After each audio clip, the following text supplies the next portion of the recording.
Welcome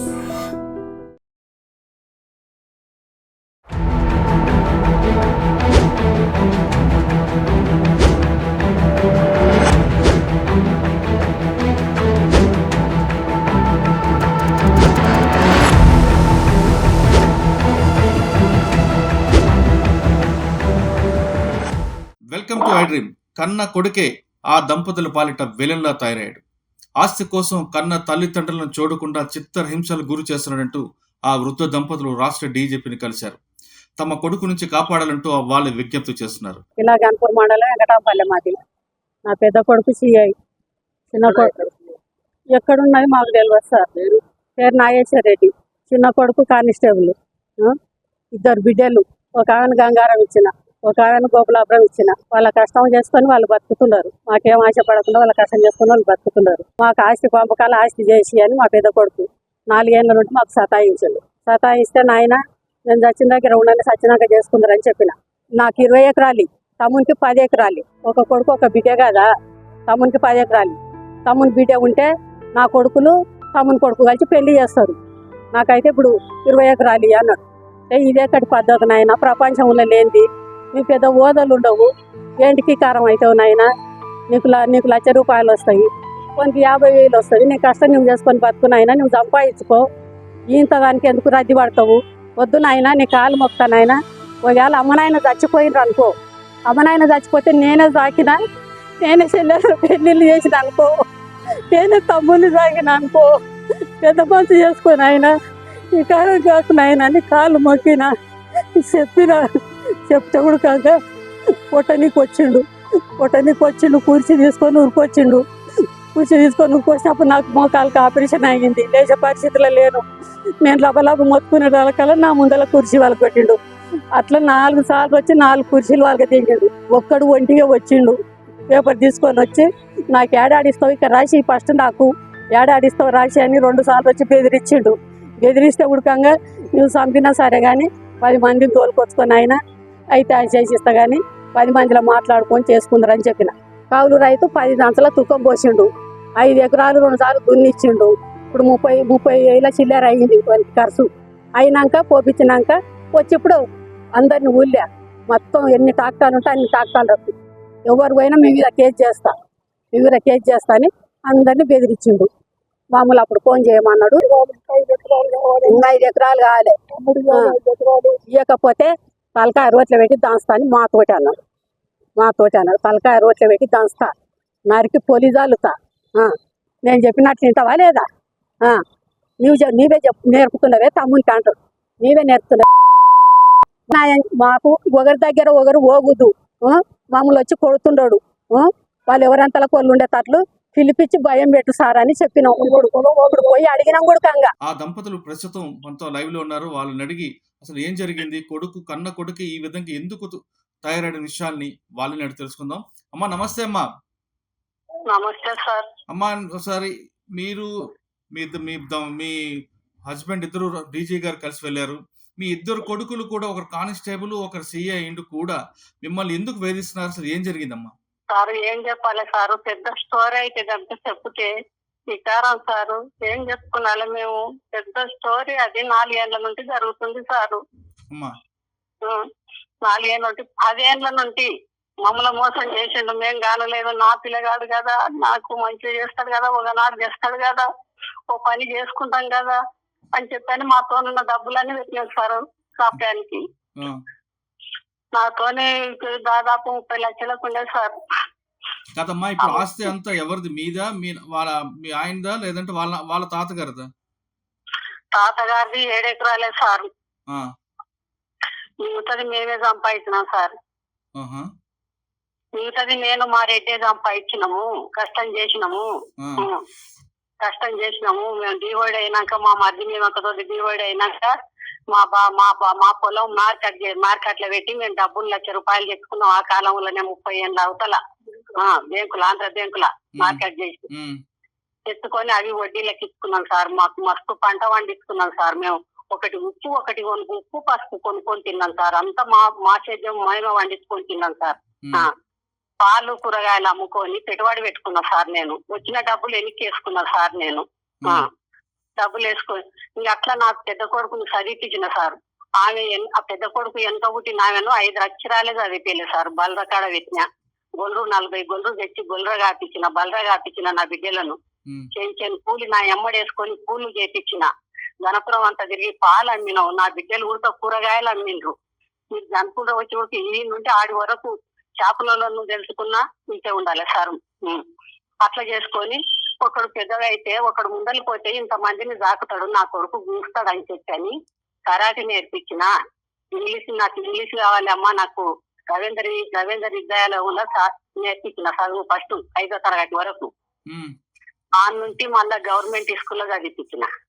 government స్కూల్లో చదివిపిస్తే నాకు English కావాలి అమ్మా అని అంటే మళ్ళీ ఏడ చెప్తారు నాయన అంటే ఇంగ్లీష్ గౌడు సార్ ఉండరమ్మా నన్ను నేర్చుకుంటా అని ఆడ డబ్బులు కట్టి అట్లా చదివిపించిన. అట్లా చదువుకుంటా ఉడకంగా నాకు కరాటే కావాలి అమ్మా, అందరు పోతున్నారు నా దోస్తులు వచ్చిందమ్మ మంచి సార్ కరాటే నేర్చుకుంటామా అని అంటే కరాటే నేర్చుకుంటే ఏంది నాయన అది ఏం పని అంటే అది ఎవరన్నా వచ్చినా కొట్టొస్తామా ఫైటింగ్ చేయొద్దా అని.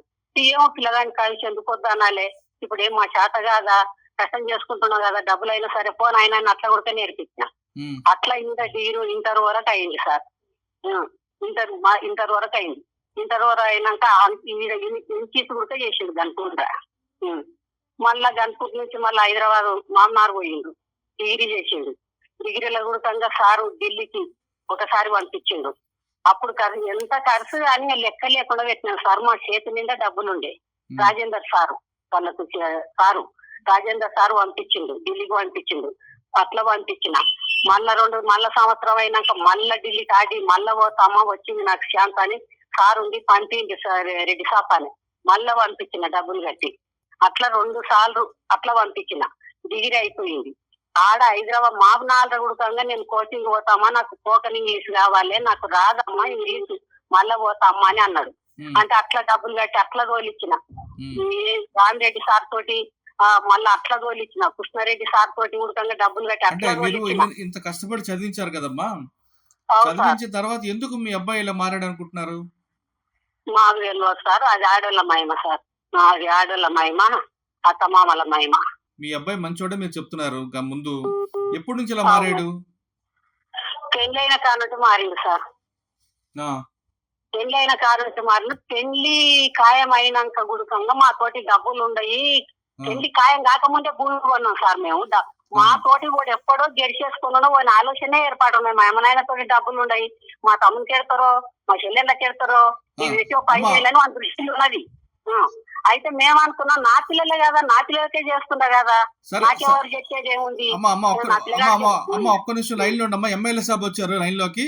ఇప్పుడు మనతో మాట్లాడడానికి ఈ సమస్య పరిష్కారానికి మన ఎమ్మెల్యే గారు సభకు వచ్చారు. మెగా రెడ్డి గారు ఉన్నారు. ఆయన అడిగి అసలు ఏం జరగబోతుంది, ఏం చేస్తే ఆ దంపతులకి న్యాయం జరుగుతుంది విషయంలో అడుగుదాం. సార్ నమస్తే అండి. నమస్తే చెప్పండి సార్. వీళ్ళు మీ కాన్స్టిట్యూషన్ సంబంధించిన కిల్లా గన్పూర్ సంబంధించిన బొజ్జమ్మ దంపతులు ఉన్నారండి, లైన్ లో ఉన్నారు. వాళ్ళ కొడుకు ఒక ఆయన పెద్ద కొడుకు సిఐ, రెండో కొడుకు కానిస్టేబుల్.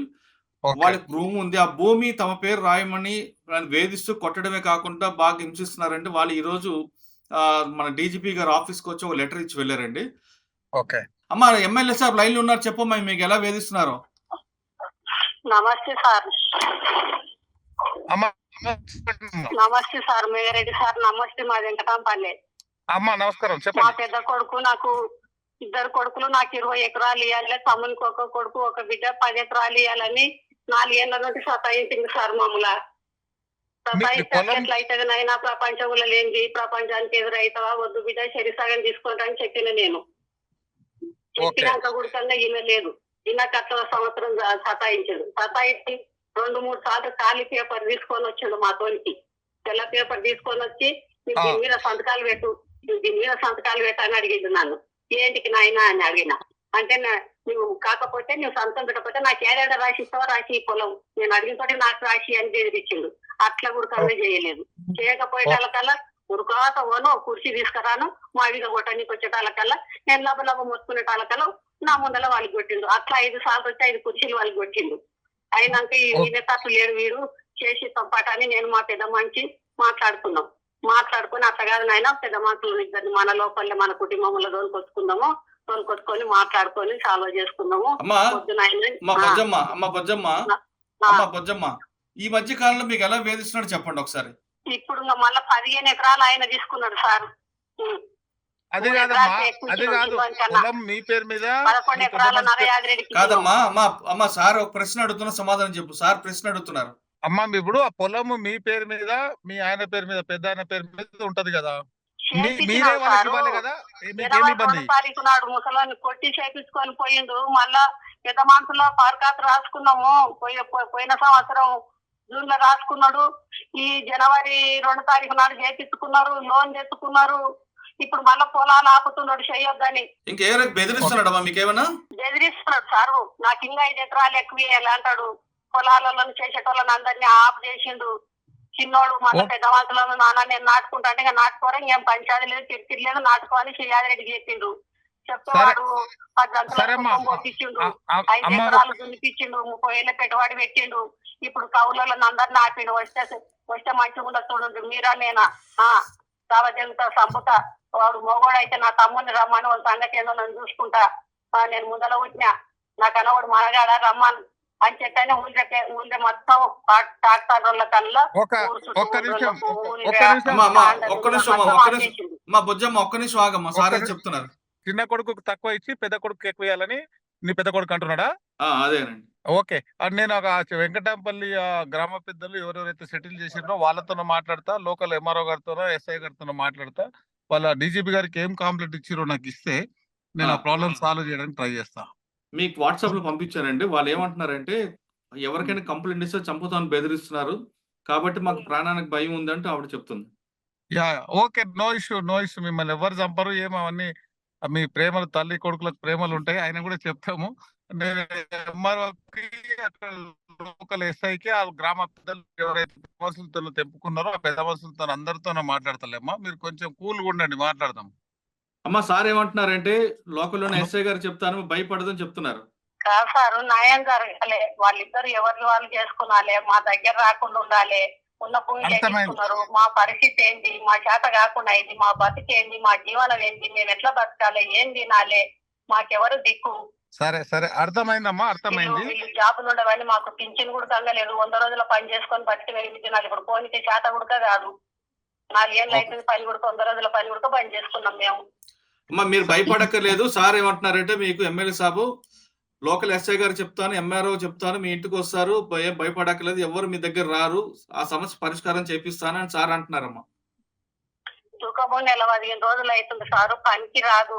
కాదమ్మా, ఎమ్మెల్యే గారు నోటీస్కి వచ్చింది ఇప్పుడే కదా, కాబట్టి ఇవాళ సాయంత్రంలోకి మనుషులు పంపించి నీకు సమస్య పరిష్కారం చేస్తారు, మీరు భయపడక్కర్లేదు అంటున్నారు. నేను మాట్లాడతా. మంచిది సార్, మీరు సాయం చేసే సార్ మా జీవితానికి నాకు బీపీ షుగర్, నేను ఎప్పుడు వాడిపోయి తెలియదు. ఆ పెద్ద మంచి తిండి తినకల్లో ఆ ముసలోడు వాడిపోతున్నాడు.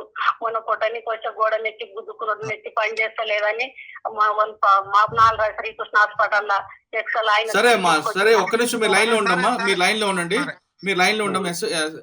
ఎమ్మెల్యే గారికి చెప్తా. సార్ ఒకసారి ఆవిడ చెప్తున్నట్టుగా మీరు విని లోకల్ మనుషులు ఏమైనా పంపించి వాళ్ళ ప్రాబ్లమ్ సాల్వ్ చేస్తారని మా తరఫున కూడా 100% నేను ఆ లోకల్ ఎవరైతే తండ్రి కొడుకుల మధ్యలో ఏమి ఇష్యూ ఉందో నాకు అర్థమైంది ఏంటంటే చిన్న కొడుకు పెద్ద కొడుకు ప్రాబ్లం ఉన్నట్లుంది. వీళ్ళకి మళ్ళీ ఏందో ఒకసారి డీటెయిల్ కనుక్కొని నేను ఈవినింగ్ కలెక్టర్ మన లోకల్ ఎంఆర్ఓ లోకల్ ఎస్ఐ గారితో మాట్లాడి నాకు కూడా కొంచెం క్లారిటీ వస్తుంది, తీసుకొని దాన్ని బట్టి వాళ్ళకి న్యాయం చేయమని చెప్తాను. Okay sir, thank you very much అండి. Thank you. మా సార్ కూడా చెప్తున్నారు మీరు భయపడక్కర్లేదు, ఎమ్మెల్యే సార్ అందులో జోక్యం చేస్తున్నారు కాబట్టి మీ దగ్గరికి అధికారులు వస్తారు, పరిష్కారం జరుగుతుంది. సార్ నమస్కారం అండి, థ్యాంక్ యూ అండి. ఇది మొత్తమే చూసుకుంటే ఎమ్మెల్యే సార్ ఇందులో జోక్యం చేస్తున్నారు కాబట్టి ఈ సమస్య పరిష్కారం దొరుకుతుందని మనం కూడా ఆశిద్దాం. మరొక వార్తలు మళ్ళీ కలుద్దాం. అంతవరకు నమస్తే, థ్యాంక్ యూ వెరీ మచ్ అండి.